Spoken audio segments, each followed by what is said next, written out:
Welcome to Tabletop Battle Adventures D-Day 1230 hours.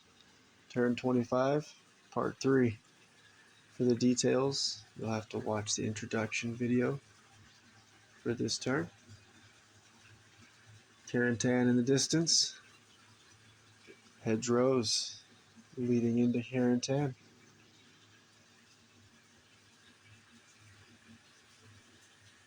We're going to get straight to the action.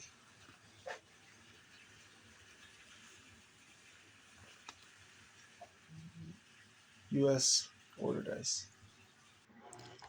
506, 2nd Squad, LMG team, receives a fire order. They're going to fire on 1058 Grenadiers Sniper, 2nd floor center window. 4 shots. Single man 4s, hardcover 6s. Sniper's already fired this turn, cannot go down. Alright, got the hit. That'll be the first pin marker on the sniper. He's a NCO. German NCOs and officers are veterans, only die on 6s, wounded on 5s.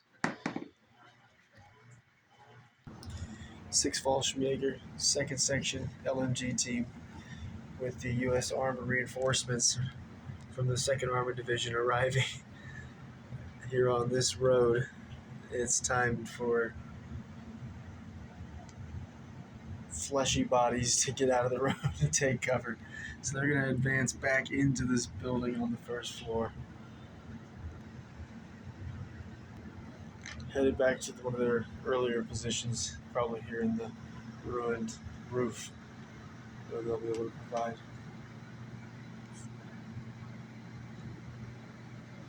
It's an excellent fire.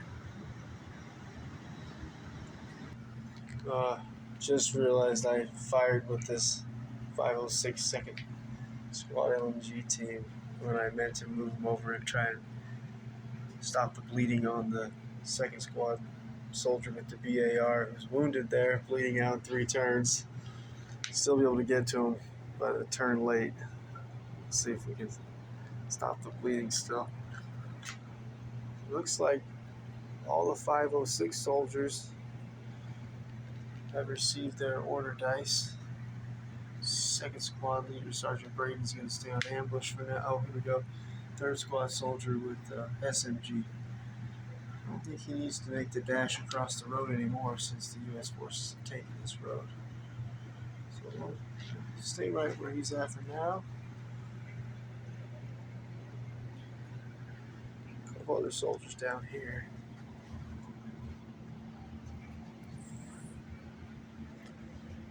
Let's go over here and we'll have the 1st Squad assistant leader try and stop the bleeding on the wounded 57mm AT gun crew member.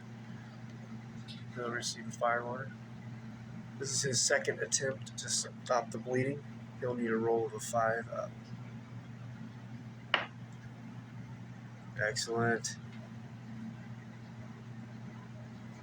Revived. They'll have to stay down till next turn. 506 light mortar team. They do not have a line of sight because the hedgerows block line of sight unless the hedgerows have a wall along the hedgerow, and then they don't block line of sight. So these soldiers here have, you know what, I wonder, in an elevated position, say the tower. I mean, yeah, probably they'd be able to see from that position over. We're going to allow it. They're going to receive a fire order. They're going to target that tower where we have 6 Fallschirmjägers commander, Major von der Heit, who is located in the 2nd floor of the tower. But at the top of the tower is his radio operator who's been calling in all kinds of strikes and mortar fire. So let's light him up, needing a 6. And the radio operator in the tower will not go down. Yes, alright, let's see where that mortar round's going to land. It'll be 2d6 and a scatter dice. Here's our target.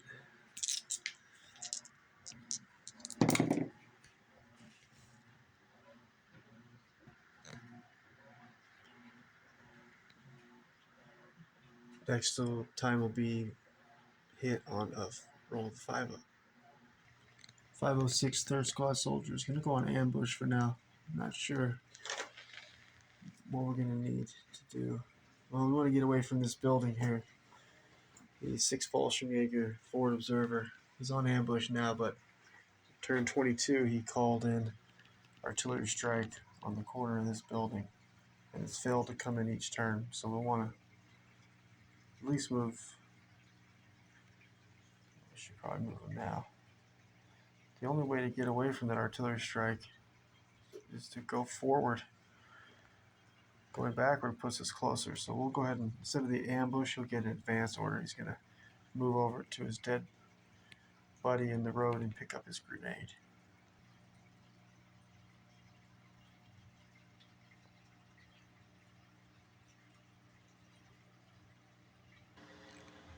The M5 3-inch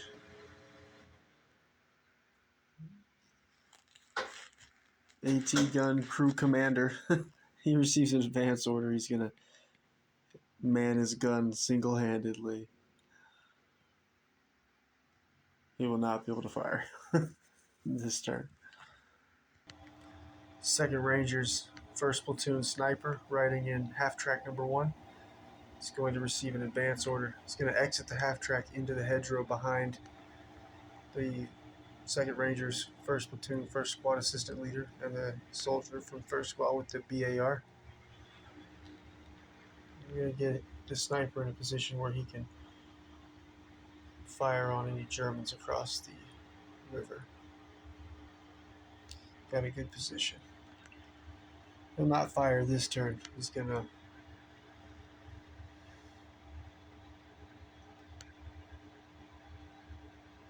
he'll hold his fire. So now he can't fire as a sniper, but next turn he'll be able to. 2nd Armored Division, company commander, receives advance order.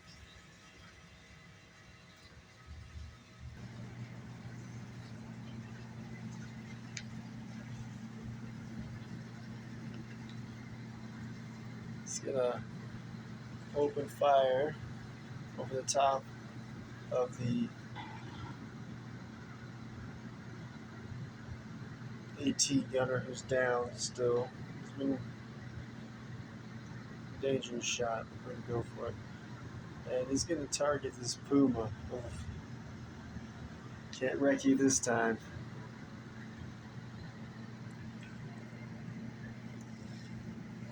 Company commander lines up his shot. Oh, it's bad. I didn't even think about it when the Puma wrecked away from this Sherman with the dozer blade on the front.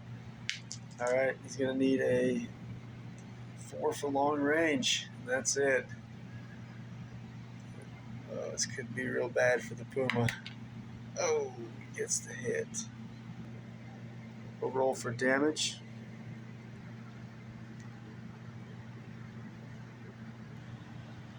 Medium AT gun, +5. Side armor, +6. Long range, back to +5.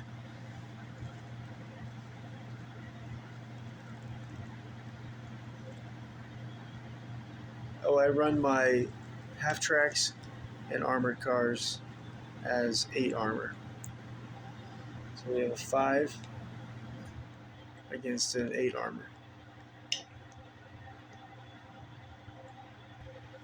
Rolling. So it'll be a 10. Yeah, 10. So I'll be just rolling on the damage result table one time.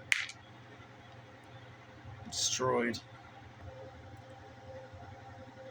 100th Panzer's platoon leader, 1st Lieutenant Eulander, destroyed, killed. So now the German reinforcements will have to enter from the company from Panzer Lehr Division. Will no longer be able to enter the battlefield here where the Puma was.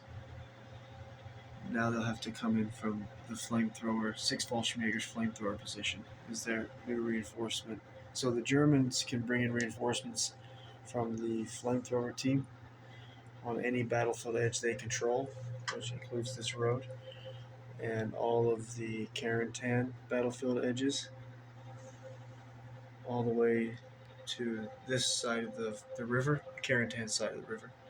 And the U.S. forces have taken control of this road. They can bring their reinforcements in all along this battlefield edge, except the green fields are flooded. Infantry advance, no run. Brown fields are normal.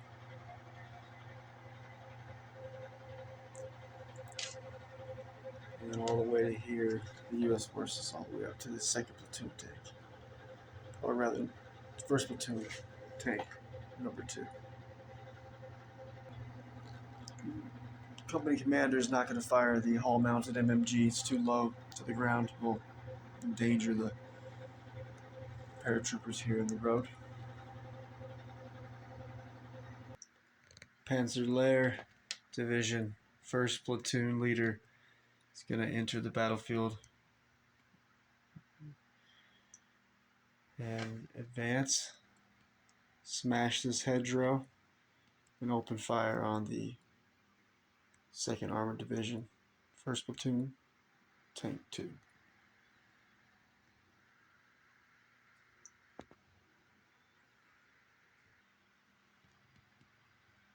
Open fires its main gun, needing 4.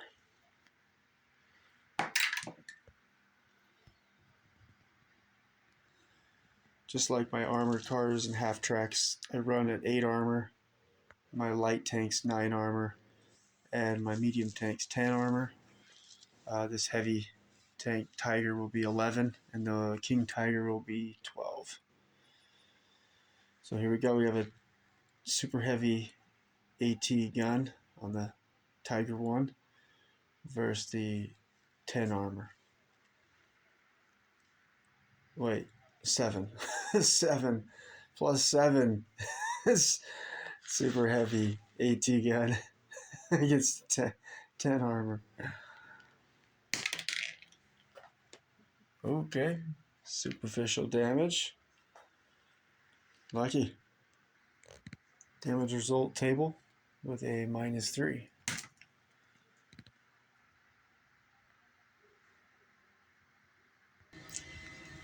It's got 2 pin markers mobilized for the game, rest of the battle, and he's down.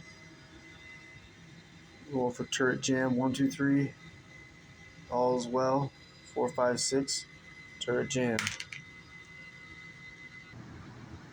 Turret jammed as well. Still very lucky. The hull mounted MMG. We will fire. I know the 506 platoon leader, First Lieutenant Corey, is hidden, but we can still fire at him with needing 7s. So we'll fire some wild shots here into the hedgerow at the First Lieutenant, needing 7s. 2 possibles. Needing 6s. 916th Grenadiers, 2nd Platoon, 1st Section Leader. This is one of the survivors from Omaha Beach. He receives an advance order. He's going to head into this hedgerow. Sergeant's going to head over and take command of these 3rd section of 6 Fallschirmjäger soldiers on ambush, 2 soldiers with rifles, and then the 6 Fallschirmjäger flamethrower team also. We'll start the counterattack. Germans want to destroy the U.S. forces here and take this brown field plus the road, and that would then limit the U.S. reinforcement to this road and brown field and the garden section, at least for armor.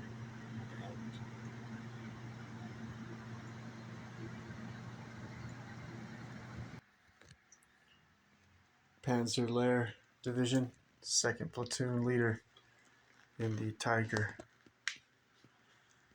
It's going to receive an advance order.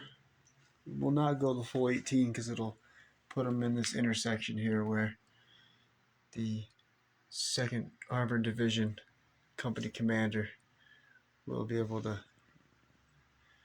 destroy us. So we're going to just roll out and stay behind the cover of this hedgerow, and then we'll open fire.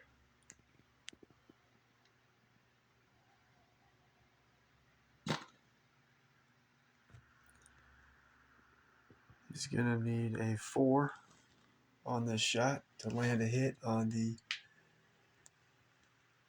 leading tank.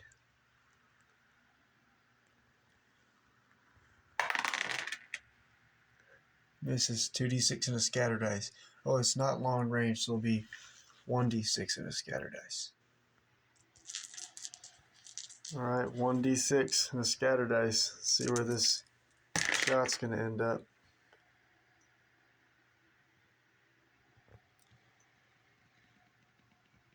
Lands just in front of the half track.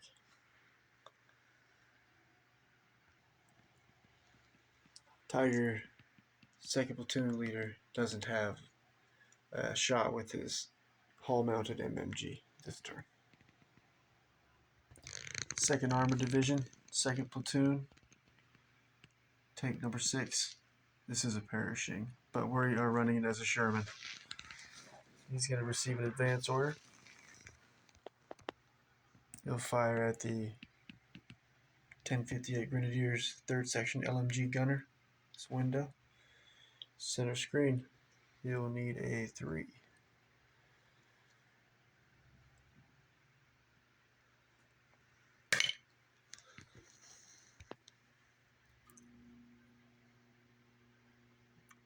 T3 pins.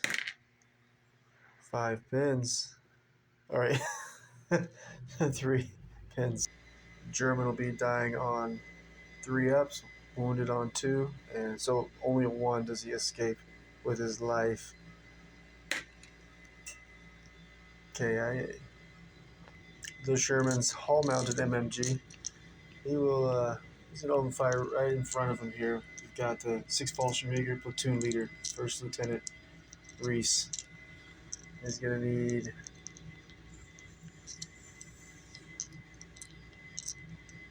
it's just going to be 5s for hard cover. Going down means that they're dead anyways. They won't have no chance to escape before they get overrun. So they're going to stay on their feet and see if they get lucky. Needing 5s. I call that luck. The building will also take D6 hits.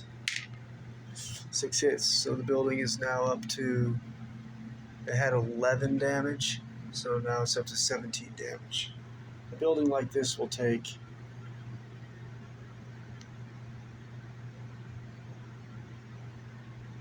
somewhere in the 50s damage before it's destroyed. That is a good spot to end it for the night. About 3 nights, I'll get back to the action.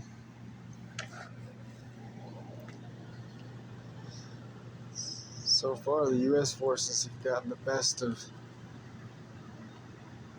this turn.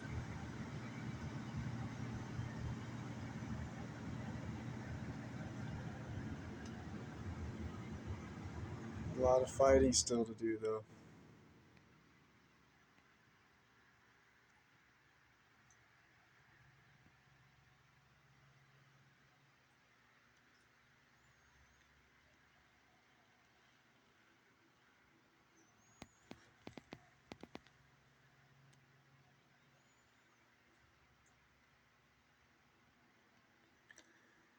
And the next ordered ice will be German.